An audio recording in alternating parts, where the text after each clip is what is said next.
Doctor Yunus যেই খেলা দেখাইছে এই খেলা আর কেউ দেখাতে পারেনি।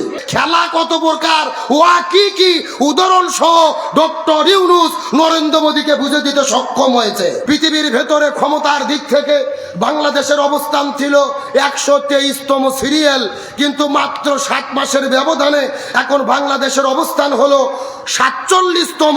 চিৎকার করে বলেন আল্লাহু আকবার। মাত্র 7 মাসে তিনি বাংলাদেশকে কোথায় নিয়ে গেছে? 123তম স্থান থেকে মাত্র 47তম অবস্থানে চলে এসেছে। ডক্টর ইউনূস হলো ম্যাজিক ম্যান। এমন খেলা দেখাইছে নরেন্দ্র মোদী ধুতি পরে ডক্টর ইউনূসের সঙ্গে দেখা করতে বাধ্য হয়েছে। মোদী হটাও, দেশ বাঁচাও, মোদী দাদা সিটিং বাস। নরেন্দ্র মোদী আমাদের বিপদে ফেলাতে গিয়ে ও নিজেই বিপদে পড়েছে। নরেন্দ্র মোদী ডক্টর ইউনূসকে ক্ষমতার থেকে তাড়াতে চেয়েছিল, তাড়াতে পারেনি। গত 4 দিন আগে থাইল্যান্ডে ডক্টর ইউনূসের সঙ্গে সাক্ষাৎ করতে বাধ্য হয়েছে। ইউনূস এমন জিনিস 15 মিনিট ভেতরে ঢোকেনি, 15 মিনিট পরে যেই ভেতরে ঢুকেছে নরেন্দ্র মোদী সবাইকে নিয়ে দাঁড়িয়ে ডক্টর ইউনূসকে সম্মান জানিয়েছে। ডক্টর ইউনূস ভেতরে ঢুকলে নরেন্দ্র মোদী দাঁড়িয়ে গেছে।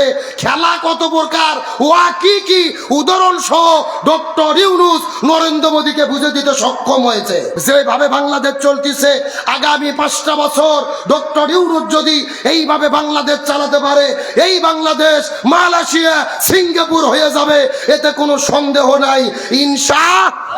বাবার আইন, দাদার আইন, চাচার আইন, খালুর আইন, ফুপার আইন, কালমার্সের আইন, লেনিনের আইন, পুতিনের আইন, সক্রেটিসের আইন, প্লেটোর আইন, ধর্মনিরপেক্ষতাবাদ, জাতীয়তাবাদ, সোশ্যালিজম, ক্যাপিটালিজম, ভারতের আইন, ব্রিটিশের আইন, মানব রচিত তন্ত্র মন্ত্রকে যুদ্ধ এবং ঝাঁটাপিটা করে বিদায় করে যতদিন পর্যন্ত কোরআন সংসদের মধ্যে ঢুকাইয়া কোরআন দিয়ে বাংলাদেশ পরিচালিত না হবে ততদিন পর্যন্ত এই জমিনের ভেতরে শান্তি আসতে পারে না, পারে না, পারে না। সুতরাং বাংলাদেশের শান্তি কায়েমের জন্য এই কোরআন পার্লামেন্টে কায়েম করে কোরআন দিয়ে বাংলাদেশ চলুক, এটাকে আপনারা চান? কারা কারা চান? দুটি হাত আল্লাহকে তুলে দেখা দেন।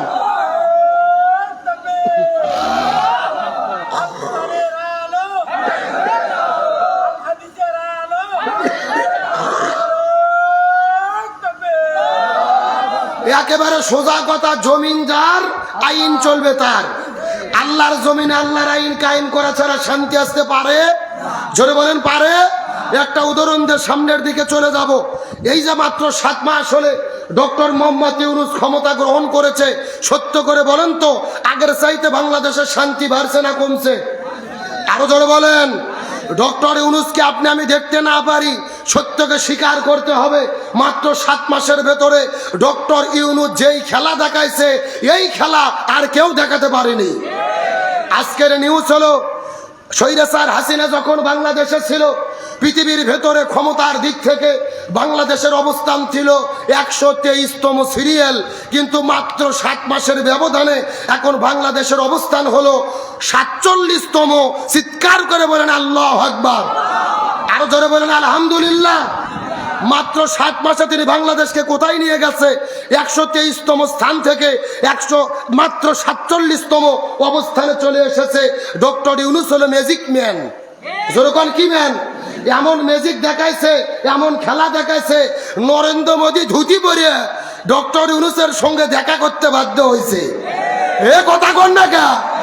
আমরা তো দেখেছি স্বৈরাচার হাসিনা পালিয়ে যাওয়ার পরে এমন কোন ষড়যন্ত্র নেই যেই ষড়যন্ত্র ভারত আমাদের বিরুদ্ধে করেনি। ভারত বলেছিল বাংলাদেশে পেঁয়াজ দেব না, আলু দেব না, বাংলাদেশের মানুষকে না খাওয়াইয়া মারবো, এমন কথা বলছে না? চিৎকার করে বলেন তো রিজিকের মালিক কে? আরো জোরে বলেন। ভারত যখন বলেছে বাংলাদেশে পেঁয়াজ আলু দেব না, আমরা তখন বলছি আমরা ভারতের পেঁয়াজ আর আলু খাবো না। এ কথা কন না কে? আমরা 15 দিন তাদের পেঁয়াজ আলু টাকা দেখে নিনি, এখন ভারতে পেঁয়াজ হলো 1.5 টাকা কেজি, আলু হলো 2 টাকা কেজি। পেঁয়াজ আলু পচে গন্ধ উঠতেছে, ভারতের কৃষকেরা রাস্তার মধ্যে ফেলে দিয়ে নরেন্দ্র মোদীর বিরুদ্ধে আন্দোলন করতেছে। এই আল্লাহু আকবার বলবেন না? আর কৃষকের আন্দোলন করতেছে আর স্লোগান দিচ্ছে মোদী হটাও, দেশ বাঁচাও, মোদী দাদা সিটিং বাস। আল্লাহু আকবার বলেন। এই জন্য আল্লাহর কোরআন বলেছেন অন্যের জন্য গর্ত খুললে ওই গর্তে নিজেকেই পড়তে হয় ওয়ামাকারু ওয়ামাকার আল্লাহ আল্লাহু খায়রুল মাকিরিন। আল্লাহ বলে তারাও ষড়যন্ত্র করে, আল্লাহ কৌশল অবলম্বন করে, কার কৌশল বিজয়ী হয়? আরো জোরে বলেন। তার মানে বোঝা গেল নরেন্দ্র মোদী আমাদের বিপদে ফেলাতে গিয়ে ও নিজেই বিপদে পড়েছে। ডক্টর মোহাম্মদ ইউনূসের ম্যাজিক কাকে বলে লক্ষ্য করুন। এই যে বাংলাদেশে 10 লক্ষ রোহিঙ্গা আছে, মায়ানমারে ফিরে দেওয়া তো দূরের কথা, আমরা কথা বলার পর্যন্ত সাহস পাইনি। অথচ ডক্টর মোহাম্মদ ইউনূস আজ থেকে 4 দিন আগে থাইল্যান্ডে যাওয়ার পরে বিমস্টেকের চেয়ারম্যান নির্বাচিত হওয়ার পরে মায়ানমারকে বলেছে রোহিঙ্গাদেরকে ফিরে নাও। মায়ানমারের সরকার বলেছে 1 মাসের ভেতরে 1,80,000 রোহিঙ্গা অর্থাৎ 2 লক্ষ রোহিঙ্গা আমরা ফিরিয়ে নেব। আলহামদুলিল্লাহ বলবেন না? আমরা যেটা 1 বছর আগে চিন্তাও করতে পারিনি, আর সেটাই বর্তমানে কার্যকর হয়ে যাচ্ছে। নরেন্দ্র মোদীর কে ক্ষমতার থেকে নরেন্দ্র মোদী ডক্টর ইউনূসকে ক্ষমতার থেকে তাড়াতে চেয়েছিল, তাড়াতে পারেনি।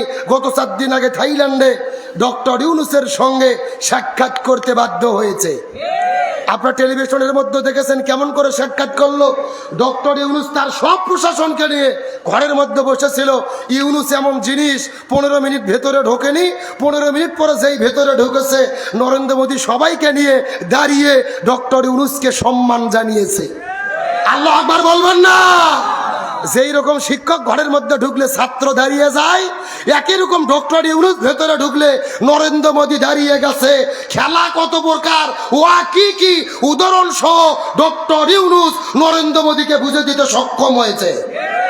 ঈদের 2 দিন আগে চাইনা যাওয়ার পরে চীন ঘোষণা করেছে 210 কোটি মার্কিন ডলার বাংলাদেশে দেবে উন্নয়ন করার জন্য।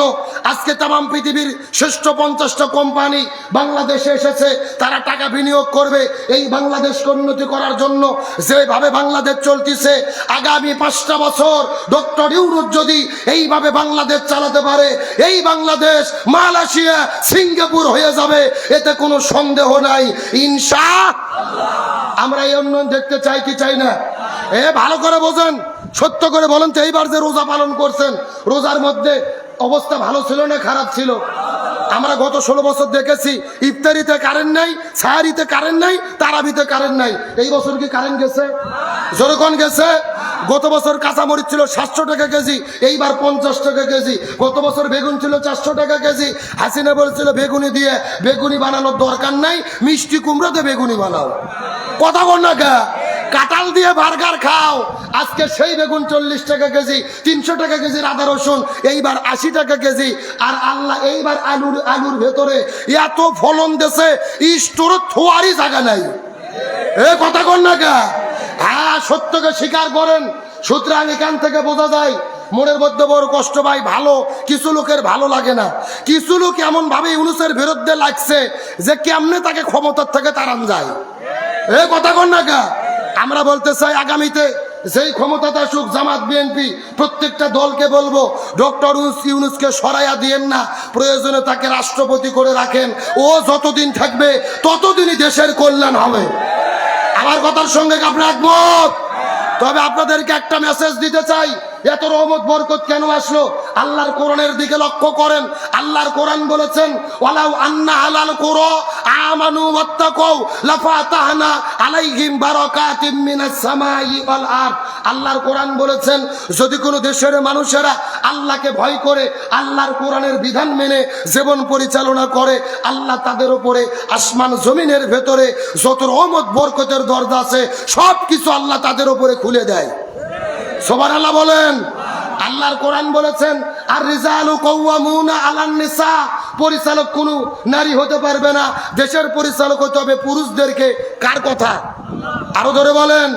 রসুল বলেছেন যেই পরিবারের প্রধান হয় নারী ওই পরিবার পৃথিবীতে যার নাম, আর যেই দেশের রাষ্ট্রপ্রধান হয় নারী ওই দেশে শান্তি আসতে পারে না। মাত্র 7 মাসের ভেতরে ডক্টর ইউনূস ক্ষমতা গ্রহণ করে বাংলাদেশে শান্তি এসেছে। তার মানে বোঝা যায় আগামীতে পুরুষ যদি প্রধানমন্ত্রী হয়, রাষ্ট্রপতি হয়, এই বাংলাদেশে আরো শান্তি আসবে। সুতরাং আজকের প্রোগ্রাম থেকে বলি, এতদিন যা করেছি ভুল করেছি, আগামীতে আর কোন নারীদেরকে প্রধানমন্ত্রী রাষ্ট্রপতি দেখতে চাই না। আগামীতে পুরুষ প্রধানমন্ত্রী রাষ্ট্রপতি কারা কারা দেখতে চাই? দুটি হাত আল্লাহকে তুলে দেখায়। লিল্লাহে তাকবীর। হাত নামান, মন খারাপ করবেন না। আগামীতে ক্ষমতায় কে যাবে, বিএনপি নাকি জামাত আমরা জানি না, কারো পক্ষে বিপক্ষে বলারও আমাদের কোনো দরকার নেই। তবে আমাদের কথা হলো ক্ষমতা যেই যাক প্রধানমন্ত্রী যেন পুরুষ হয়। কে রে বিএনপির আমাদের বগুড়ার ছেলে তারেক জিয়া যদি প্রধানমন্ত্রী হয় আমাদের কোনো আপত্তি আছে? যদি জামাতের আমির প্রধানমন্ত্রী হয় আপত্তি আছে? যদি চরমনের পীর প্রধানমন্ত্রী হয় আপত্তি আছে?